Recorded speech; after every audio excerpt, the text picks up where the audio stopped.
হরে কৃষ্ণ বন্ধুরা, আশা করি আপনারা সবাই ভালো আছেন। আবার একটি ভিডিও নিয়ে আপনাদের সঙ্গে উপস্থিত হলাম। আজকের বিষয়বস্তু মূলাং 4 নিয়ে আমরা আলোচনা করব। 4 মূলাং বলতে যাদের মাসের মধ্যে 4 তারিখ, 13 তারিখ, 22 তারিখ এবং 31 তারিখে জন্ম, তারা কিন্তু 4 মূলাং সংখ্যার আওতায় আসলেন। তাহলে 4 সংখ্যাটাকে কোন গ্রহ রুলিং করে? না, রাহু রুলিং করে। রাহুর সংখ্যাকে আমরা 4 ধরি। তার মানে আপনার জীবনে কি ভালো কি খারাপ রয়েছেন, কি করলে আপনি আপনার সমস্যাগুলো সহজে নিজে থেকে সলভ করতে পারবেন, আগামী দিনে আপনার জীবনে কি ঘটতে চলেছে, এই সমস্ত নিয়ে এই সংখ্যায় যারা জন্মগ্রহণ করেছেন তাদের জীবন কাহিনী নিয়ে আজকের আলোচনা। বন্ধুরা, যারা এই সংখ্যার জাতক জাতিকা রয়েছেন বা আপনাদের যারা এই সংখ্যার জাতক জাতিকা বন্ধু হতে পারে বা আপনার কোনো রিলেটিভ হতে পারে, তো তাদের যদি থাকে সেই ছকও আপনারা দেখতে পারবেন। ভিডিওটি মনোযোগ সহকারে প্রথম থেকে শেষ অবধি দেখবেন। দেখার পর দেখবেন আপনি অনেক প্রশ্নের উত্তর এই ভিডিওর মাধ্যমে আপনি পেয়ে যাচ্ছেন। আসি আলোচনায়। তাহলে আমরা আজকে শুরু করছি মূলাং 4 নিয়ে। রাহুকে নিয়ে আলোচনা করব। রাহুকে নিয়ে যখনই আলোচনা করব তখন আমাদের সেই পৌরাণিক কাহিনী, আমরা যেটা সবাই জানি, সেই কাহিনী কিন্তু আমাদের কিছু একটু জেনে রাখা ভালো। তার কারণ দেখা যায় যখন সমুদ্র মন্থন হয়, সেখানে দেখা যাচ্ছে যে দেবতারা বা দানব রাক্ষসরা তারা মিলে যে সমুদ্র মন্থন করেছিল, সেখান থেকে যে অমৃত উঠে আসলো, সেই অমৃতকে ভাগাভাগি নিয়ে দেবতা দানবের মধ্যে একটা লড়াই শুরু হয়। সেখানে ভগবান শ্রী বিষ্ণু মোহিনী অবতার নিয়ে তাদেরকে জানে যে দেবতাদেরকে অমৃতটা দেবে আর রাক্ষসদেরকে সেটা দেবে না। সেই ছল করে সেটা করতে গিয়ে দেখা গেল সেখানে সুরভানু নামক এক রাক্ষস সে সেইটা অনুমান করতে পেরেছিল। সেই অনুমানের ভিত্তিতে সে কিন্তু দেবতাদের বেশে দেবতাদের মধ্যে সেখানে কিন্তু সেই অমৃতটা পান করতে চেয়েছিল এবং সে পানও করে নিয়েছিল। কিন্তু সূর্য চন্দ্র যখন দেখে নেয় তখন সে বিষ্ণুকে সে কথাটি বলে। বিষ্ণু কিন্তু সুদর্শন চক্র দিয়ে তার গলাটা কেটে দিয়েছিল, কিন্তু ততক্ষণে কিছুটা অমৃত চলে গিয়েছিল। ফলে সেই দেহ তার সঙ্গে সঙ্গে তার মাথা দুটো আলাদা ভেক্ত হলেও তারা কিন্তু জীবিত হয়ে যায়। তো এখানে যে হেড অর্থাৎ মাথাকে আমরা রাহু হিসেবে কল্পনা করি, বাকি বডিটা সেটাকে আমরা কেতু হিসেবে ধরা হয়। আমরা এটা একটা শ্যাডো প্ল্যানেট বলা হয়, কারণ এ মিস্টেরিয়াস। এর সম্পর্কে যত জানবেন এর কোনো শেষ নেই। বহু জ্যোতিষী বহু রকমভাবে একে ব্যাখ্যা করা হয়েছে। যেখানে আমরা দেখি চন্দ্রের উত্তর সাইডটাকে আমরা রাহু আর দক্ষিণ সাইডটাকে আমরা কেতু হিসাবে বর্ণনা করি, যেখানে ছায়া চন্দ্রের পরে। তো সেই ছায়ার সম্পর্কে কে কতটা লম্বা, কতটা চওড়া, কালো না বেঠে, এই ধরনের কিছু ব্যাখ্যা কিন্তু অ্যাস্ট্রোলজির মধ্যে নেই। সুতরাং এই ছায়া গ্রহ এর কোনো নিজস্ব প্ল্যানেট নেই। যেমন আমাদের 12টা রাশির মধ্যে আমাদের 7টা গ্রহ তারা এক একটা প্ল্যানেট বা কেউ দুটো প্ল্যানেট দখল করে থাকে, কিন্তু এখানে রাহু কেতু এক্সারসাইজ করে। সেখানে কোথায়? রাহুর অপোজিটে সবসময় কেতু থাকে।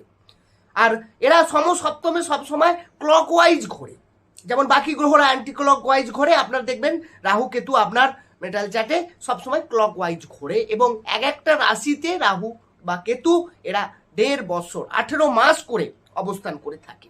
এটা একটা ছায়া গ্রহ বলে যেভাবে এই রাহু বা কেতু অবস্থান করে থাকে সেই ভাবের কিন্তু ফল এরা তুলতে চায় এবং সেই ভাবটা নিজের মতো করে সেখানে দখলদারি শুরু করে দেয়, যদি সেই প্ল্যানেট শক্তিশালী না হয়। তো আসি আমি যে বিষয়, তো এই যে কাহিনী যেটা আমরা পৌরাণিক কাহিনীটি শুনলাম, এখানেই রাহুর ক্যারেক্টার কিন্তু লুকিয়ে আছে। এই কাহিনীতে দেখা যাচ্ছে যে রাহু সে কিন্তু খুব ধূর্ত, চালাক। সে কিন্তু তার বুদ্ধির জোরে সে উপলব্ধি করতে পারে যে এখানে কিছু না কিছু একটা গড়বড় চলছে, অর্থাৎ অমৃতটা হয়তো আমরা পাবো না। তাহলে এই যে উপলব্ধি, এই রাহুর এই ক্যারেক্টারটা আপনার মধ্যেও থাকবে। সুতরাং আপনি কিন্তু বিশাল বুদ্ধিমান, কারণ আপনি মাথা দিয়ে সবসময় কাজ করেন এবং খুব হার্ড পরিশ্রমও করেন এই জায়গায়। এখানে আপনার ক্ষেত্রে যদি দেখা যায়, আপনি যদি কোনো চাকরির সঙ্গে যুক্ত থাকেন, দেখবেন আপনাকে সবাই মিলে খাটিয়ে নেবে।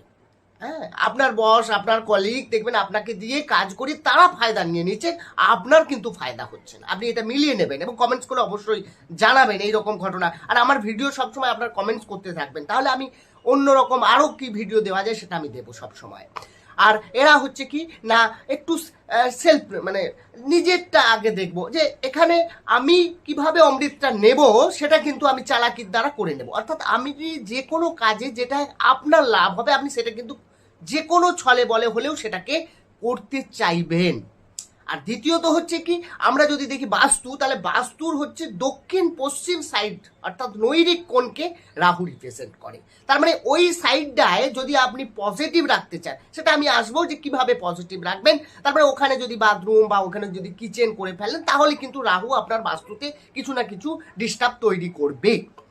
এবার যদি দেখা যায় যে এদের লাইফ পার্টনার বা যদি আপনারা প্রেম ভালোবাসা করেন, তাহলে কিরকম হয় না, এরা কিন্তু বিশেষ করে লাইফ পার্টনার বা ম্যারেজ লাইফের ক্ষেত্রে খুব একটা সাকসেসফুল হন না। তার কারণ এদের ক্ষেত্রে যদি দেখা যায়, তাহলে এদের চিন্তা ভাবনার সঙ্গে এই সংখ্যায় যারা জন্মেছে তাদের সঙ্গে বাকি আপনার লাইফ পার্টনারের চিন্তা ভাবনা কিন্তু খুব একটা ম্যাচ করে না, ফলে কিছু মিসআন্ডারস্ট্যান্ডিং। আর রাহু মানেই দেখবেন একটু কনফিউশন থাকবে, রাহু মানেই ডাউটনেস। দেখবেন আপনি সহজে কিন্তু চোখ বন্ধ করে বিশ্বাস করে নেবেন এটা কিন্তু নয়। অর্থাৎ আপনার মধ্যে কিন্তু নিজস্বতা থাকবে সবসময়, অরিজিনালিটি। কে কি করলো, কে কি বললো, এটাই আপনি অতটা ঘামাবেন না। আপনি যেটা করবেন দেখবেন অনেকে সেটা ফলো করতে চাইবে।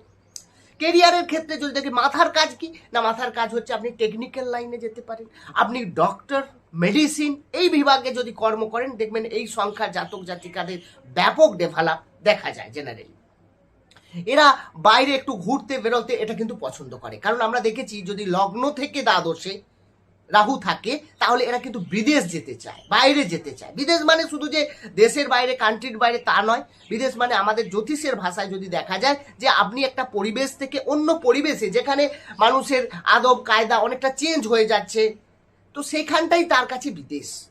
তার কারণ তখন যখন পরাশর জ্যোতিষ শাস্ত্রটা তৈরি করেছিল, তখন কিন্তু বিদেশ বলে এইরকম কোনো দেশ আলাদা আলাদা বিভক্ত ছিল না। এটা কিন্তু মাথায় রাখতে হবে।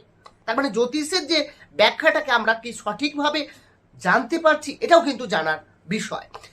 রাহুর ক্ষেত্রে যদি দেখা যায়, আমরা রাহুকে এরা কিন্তু সবসময় সমাজের ক্ষেত্রে একটা বিপ্লবী তৈরি করতে পারে। দেখবেন একটা আপনি যে সমাজ ব্যবস্থার মধ্যে যাচ্ছেন, ওনাদের কিন্তু ঠিকঠাক পছন্দ হয় না। তার কারণ ওনারা চায় ওনারা যেরকম ভাবে চলবে যেন সমাজ সেইভাবে চলে এবং নিজের মতো করে লাইফস্টাইল তৈরি করে নেয়। এরা যদি দেখা যায় যে কারো ফোর্থ হাউসে চতুর্থভাবে রাহু থেকে থাকে, দেখবেন বাড়ির যে ট্র্যাডিশনাল সেটাকে মানতে চায় না, নিজের মতো করে, এবং তার বাড়িতে কিন্তু ততটা ভালো লাগে না। আর রাহু মানেই হচ্ছে অ্যাটাচ। বন্ধুরা, আপনার জন্ম কুণ্ডলিতে যদি দেখা যায় রাহু যেভাবে থাকবে সেইভাবে কিন্তু অ্যাটাচ, সেই ভাবটাকে কিন্তু আপনি পেতে চাইবেন এবং যত যেভাবে হোক ছলে বলে কৌশলে কিন্তু আপনি পেতে চাইবেন। আর রাহু রিস্ক নিল, কেন রিস্ক নিল? কারণ আমি বললাম যে দেবতার সঙ্গ ছিল, ও জানে যদি জানাজানি হয়ে যায় তাহলে আমাকে কিন্তু এখানে হত্যা করে দিতে পারে, তার সত্ত্বেও সেই রিস্কটা নিতে পারে। তাহলে জীবনে এরা যদি বিজনেসের দিকে যায় বা এরা যদি শেয়ার মার্কেট রিলেটেড কিছু কাজের সঙ্গে যুক্ত হয়, অনলাইন কাজের সঙ্গে, ট্রেডিং এর সঙ্গে যুক্ত হয়, এরা জীবনে কিন্তু দারুণ সাকসেস লাভ করে। কারণ জীবনে রিস্ক কিন্তু একটা সময় নিতে না নিতে হয়, এবং সেটা যদি পরিশ্রমের মাধ্যমে, হ্যাঁ আমি বারবার বলছি রাহু মানেই মাথা। রাহু যেখানেই মাথার কাজ থাকবে সেই সব জায়গায় বড় বড় পলিটিশিয়ান রাহুর কিন্তু এই সংখ্যার জাতক জাতিকা হয়ে থাকতে পারে। এবং রাহু কিন্তু জিনিসটাকে বাড়িয়ে দেয়, যে কোনো জিনিস দেখবেন আপনার যদি 6 লটে রাহু বসে থাকে, দেখবেন আপনার সামান্য সামান্য রোগী এমন বেড়ে যাবে আপনি 6 ছাড়বেই না, শত্রু আপনাকে বৃদ্ধি বাড়িয়ে দেবে। বা আপনার ক্ষেত্রে লোন, ঋণ এগুলোকেও অনেক সময় 6 লটে বাড়িয়ে দেয়। তো এটা আমি পরবর্তী ভিডিওতে নিয়ে আসবো যে রাহু কোনভাবে এই 12টা রাশির মধ্যে ফার্স্ট থেকে একদম 12th হাউস পর্যন্ত ভাবে কি ফল দিচ্ছে, সেটা আমি ভিডিও দেখতে থাকুন, আমি আলোচনা করব।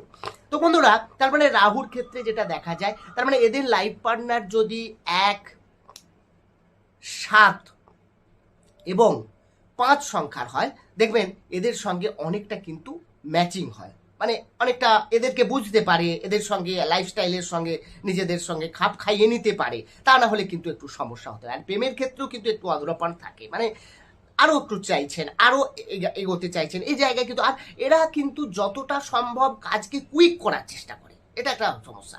যতক্ষণ না কাজ হয়, দেখবেন আপনার ক্ষেত্রে যদি এই সংখ্যায় হন, আপনি দেখবেন যে কোনো কাজ যদি হাতে নেন, দেখবেন যতক্ষণ না কাজটা কমপ্লিট করে আপনি যেন মানসিক স্টেবিলিটি পান না।